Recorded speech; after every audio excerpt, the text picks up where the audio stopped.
आदरणीय सम्मानित साथियों, जय भीम, आदाब। कहने को तो हम दुनिया के सबसे मजबूत लोकतंत्र में रहते हैं, लेकिन सवर्ण मानसिकता के शासक वर्ग ने इस लोकतंत्र को लाठी तंत्र में तब्दील करने में कोई भी कोर कसर नहीं छोड़ा। आए दिन बहुजन समाज के साथ अन्याय, अत्याचार, बहुजन समाज के हक अधिकारों का हनन इस बात का उदाहरण है कि भारत में संविधान का राज्य नहीं बल्कि पहले का राजतंत्र ही स्थापित है। बाबा साहब डॉक्टर भीमराव अंबेडकर साहब ने संविधान सौंपते वक्त उनकी आंखें नम हो गई। लोगों ने बाबा साहब से रोने का कारण पूछा तो बाबा साहब डॉक्टर भीमराव अंबेडकर ने बड़े ही सपाट लहजों में कहा कि यह संविधान तो बहुत ही अच्छा है, लेकिन यह ज़रूरी नहीं है कि इसके चलाने वाले हाथ भी बहुत अच्छे हों। बाबा साहब की यह बात अक्षरशः सच साबित हुई। आज देश में गणतंत्र नहीं बल्कि गणतंत्र की स्थापना की जा रही है, जो कि निंदनीय व शोचनीय है। साथियों, आज बहुजन समाज के साथ पूर्व की सरकारों ने लोकतंत्र स्थापित होने के बाद भी अन्याय, अत्याचार किया। कभी ज़मीनों के अधिग्रहण के नाम पर आदिवासियों को उजाड़ा गया, तो कभी झूठी शान के लिए दलितों की हत्या की गई, तो कभी मवेशियों के नाम पर मुसलमानों को प्रताड़ित किया गया। कांग्रेस की सरकारों ने हमेशा से दलित, आदिवासी, मुस्लिम समुदाय को टारगेट किया। इसके लिए तमाम उदाहरण हैं, तमाम सांप्रदायिक दंगे हैं जो कि पूर्व की सरकारों में हुआ करते थे। लेकिन वर्ष 2014 से हमारे आदरणीय प्रधानमंत्री जी जब देश के प्रधानमंत्री बने तो इस आशा व विश्वास के साथ कि अब सभी का साथ, सभी का विकास और सभी का विश्वास जीता जाएगा, लेकिन यह बात भी मात्र एक छलावा साबित हुआ। जब गुजरात के ऊना कांड में दलित भाइयों को चमड़ा उतारने के आरोप में गाड़ियों में खींचा गया, नंगा करके उन्हें पीटा गया, तो यह सिलसिला फिर कभी थमा नहीं। यह सिलसिला शैक्षिक संस्थानों में भी पहुंच गया। बहुजन समाज का होनहार छात्र रोहित वेमुला, जिसकी संस्थानिक हत्या की गई, प्रताड़ित किया गया। कहने को तो मैं ये कह सकता हूँ कि रोहित वेमुला हो सकता था कि आने वाले समय में वर्तमान डॉक्टर अंबेडकर, वर्तमान समय में मानवर कांशीराम बनता, लेकिन हमारी सरकारों की सवर्ण मानसिकता ने हमसे हमारा रोहित वेमुला छीन लिया। सरकारों ने की तुच्छ नीति तथा दमनकारी नीति के कारण जुनैद की भी संस्थानिक हत्या की गई। आज तक जेएनयू से लापता जुनैद की लाश भी बरामद नहीं हुआ। यह बताने के लिए काफ़ी है कि किस तरीके से उच्च शिक्षण संस्थानों में हमारे होनहारों को रोका जा रहा है। इसका उदाहरण आप पायल तड़वी से भी ले सकते हैं। किस तरीके से एक होनहार डॉक्टर पायल तड़वी को आत्महत्या करने पर मजबूर किया गया। सम्मानित साथियों, आदरणीय प्रधानमंत्री जी के शासनकाल में सवर्ण मानसिकता के लोगों को जैसे अत्याचार करने का लाइसेंस मिल गया हो, ऊना से लेकर जयापुरा तक,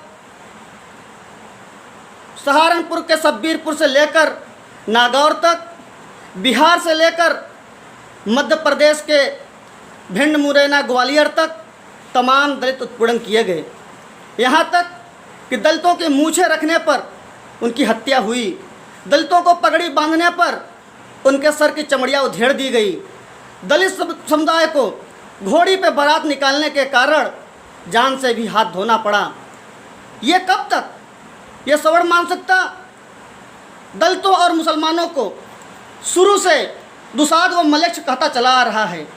उसका जीता जागता उदाहरण वर्तमान सरकार ने गणतंत्र को गणतंत्र बनाकर दे दिया। जब कभी गुजरात कांड होता है, ऊना कांड होता है, तो हम लोग एक आंदोलन की चेतावनी देते हैं, आंदोलित होते हैं। आंदोलन ठंडा नहीं हो पाता, हमारे साथियों को न्याय नहीं मिलता पाता। इसके बाद जयापुरा कांड हो जाता है, उसका आंदोलन की रूपरेखा तैयार की जाती है। इसके बाद नागौर कांड हो जाता है, नागौर कांड पर चर्चा परिचर्चा होती है, तब तक में बिहार में पेचकस कांड हो जाता है। किस तरीके से इस देश में दलित समुदाय तिल तिल मरने को विवश है, पल पल मरने को विवश है, ये बात हमारे आदरणीय प्रधानमंत्री जी को सोचना पड़ेगा। अभी मुसलमानों के साथ बहुत ही सरल तरीका है उनकी हत्या करने का। मुसलमानों के बगल में एक गाय को खड़ी कर दिया जाए और बाकायदे उसे पीट कर हत्या कर दी जाए, आरोप लगा दिया जाए कि गाय को गोकशी के लिए लिया जा रहा था। अभी दादरी में इखलाक को देख लिया जाए, बीफ के नाम पर उसकी हत्या कर दी गई। फहलू खां को देख दिया जाए, गाय के नाम पर हत्या कर दी गई। तबरेज को देख लिया जाए, चोरी के आरोप में ज़बरदस्ती माव लीचिंग की गई। इस तरीके से दलित और मुसलमानों को प्रतिदिन देश के किसी न किसी कोने में हताहत होना पड़ रहा है।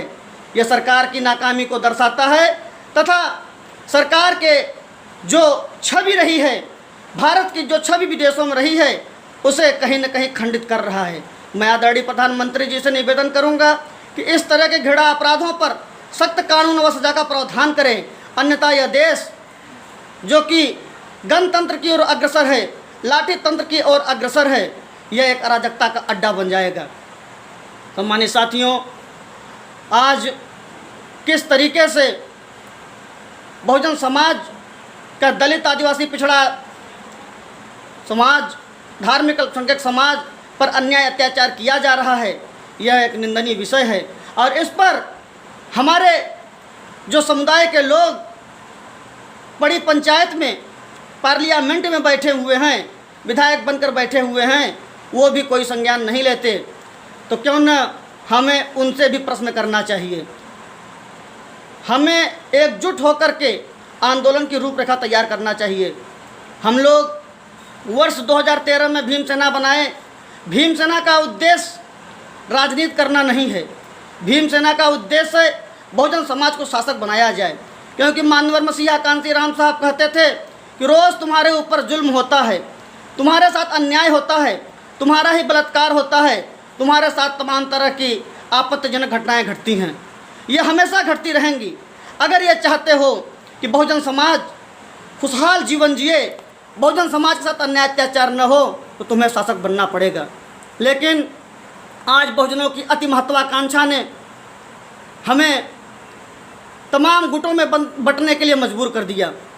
तो मैं सभी अम्बेडकरवादी संगठनों से, सभी अम्बेडकरवादी विचारधारा रखने वाले राजनीतिक पार्टियों से यह आग्रह करता हूँ, निवेदन करता हूँ कि ये जो दो पार्टियाँ कांग्रेस व भाजपा हम पर हुकूमत कर रही हैं, हमारे उद्देश्यों का हनन कर रही हैं, हमारे लोगों का हक अधिकार छीन रही हैं, उनके खिलाफ एक निष्पक्ष मजबूत शासक बनाने के लिए सभी को अपना अहम त्याग कर, अपनी महत्वाकांक्षा को बलि दे करके सभी लोग बहुजन समाज को शासक बनाने में अपना कदम आगे बढ़ाएं और आवश्यकता पड़ने पर भीमसेना के समस्त भीम सैनिक तन मन धन के साथ आप सभी के साथ समर्पित हैं, समर्पित रहेंगे। इसी के साथ मैं आदरणीय प्रधानमंत्री जी से निवेदन करूंगा, महामहिम राष्ट्रपति जी से निवेदन करना चाहता हूं, निवेदन कर रहा हूं कि घृणा अपराध पर सख्त सजा व कानून का प्रावधान किया जाए, नहीं तो प्रतिदिन बहुजन समाज के साथ उत्पीड़न होता रहेगा और एक दिन ऐसा आएगा कि हम पुनः गुलामी के जीवन की ओर अग्रसर हो जाएंगे। क्योंकि ताकतें यही चाहती हैं कि बहुजन समाज को गुलाम बना करके इन्हें पहले की तरह दास बनाया जाए और इनसे पहले की तरह बंधुआ मजदूरी कराया जाए। आज बहुजन समाज के लोग शिक्षित हो लिए हैं, अधिकारी कर्मचारी नेता हो लिए हैं, जो कि लोगों को खटकती है। तो मैं सरकार से निवेदन करता हूं कि घृणा अपराध पर सख्त सजा व कानून का प्रावधान करके अन्याय अत्याचारियों पर कठोर कानूनी कार्रवाई करने की महान कृपा करें। इसी के साथ जय भीम, नमो बुद्धाय, आदाब, नमस्कार, जय भीम सेना।